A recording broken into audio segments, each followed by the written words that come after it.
皆さんこんにちは。権のやむすび権のゆいです。いつも動画をご覧くださいましてありがとうございます。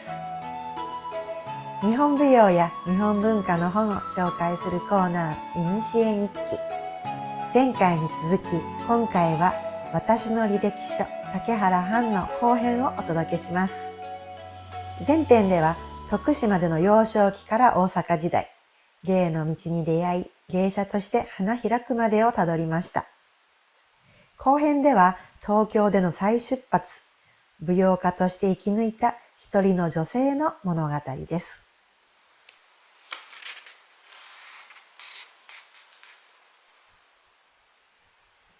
藩さんが嫁いだ先は大地主の家でした。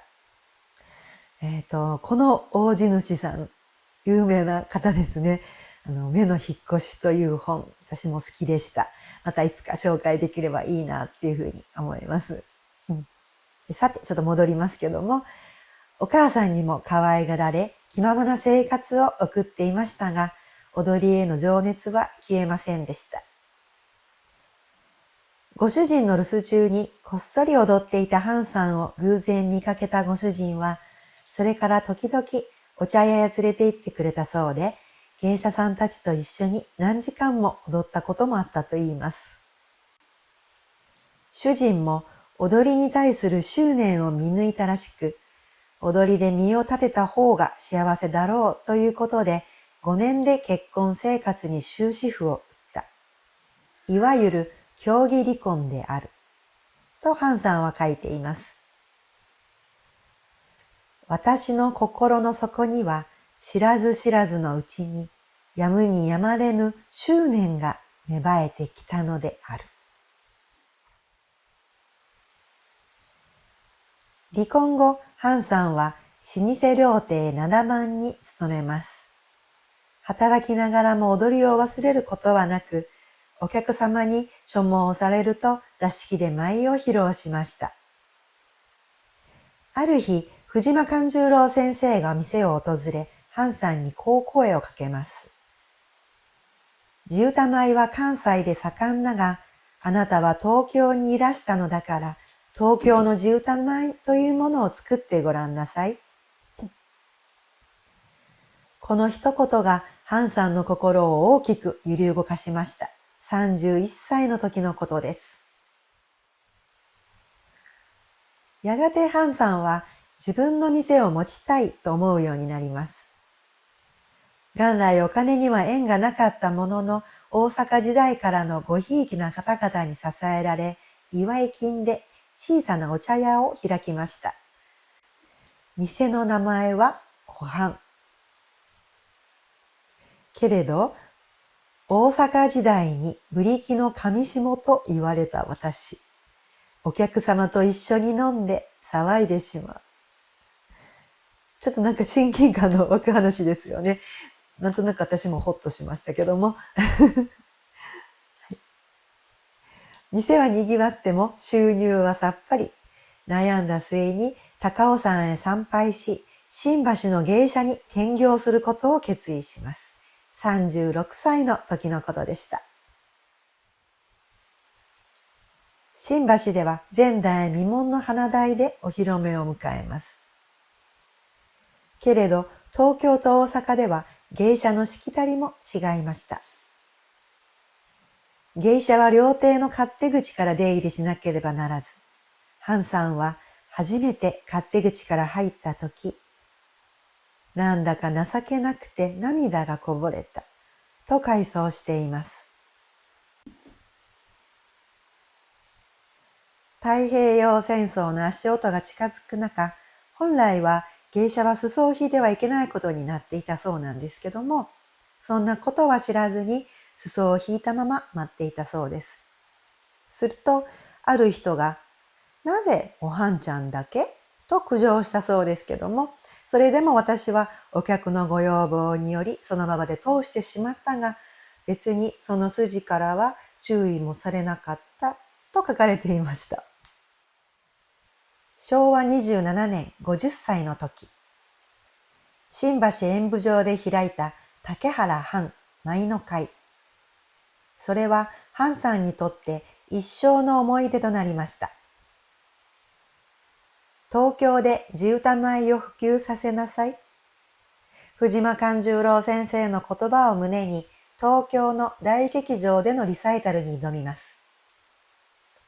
藤間勘十郎、西川小三郎、尾上菊之丞、当代を代表する舞踊家たちが協力出演。舞台は満員の観客で埋まり、ハンさんは感謝を込めて舞いました。その同じ頃にですね、15回でご紹介した、こちら、おはんという随筆集も出版されます。なので、この前15回でご紹介した美しい序の文章は、この時期の作品ということですね。その後、生活のために始めた商いも評判となり、半居という店を構えます。開店祝いに朝日ガラスから東洋一の三面鏡を贈られたという逸話も残っています。赤坂のお店は評判を呼び、財界人たちがおはんを見る会を開いてくれました。地唄を富崎先生が弾き、ハンさんが裾を引いて静かに舞う。舞が終わると、お座敷に着替えてお客様の席へ。一緒に笑い、宴の後の片付けまで手伝ったそうです。そのような家族サービスをお客様が喜んでくださるのが何より幸せだった。やがて赤坂の店が手狭になり六本木へ。六本木の半居はハンさんの芸と人生を象徴する場所になりました。はい、というわけでハンさんの人生を振り返ってきました。戦後も国立劇場での舞踊会や神社仏閣での奉納舞など、舞との絆は一度も途切れることがありませんでした。特定の師を持たず、弟子も取らず、ただ一人で芸を極め続けたハンさん。上方舞という本来は座敷で舞う芸をリサイタルという形で大きな舞台に乗せたことで批判されることもありました。けれどハンさんは明確に言います。私は基礎を崩してはいません。浮世絵や文楽人形に学び、体の線を生かす舞を追求した。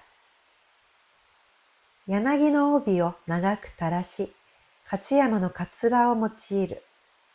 春信や歌麿の浮世絵から得た感性がそこに息づいています。60年にわたる芸の中で、ハンさんが最も愛した曲は、雪でした。恋に破れた芸者の一人寝と、女が年を重ねて衰えていく寂しさを歌ったもの。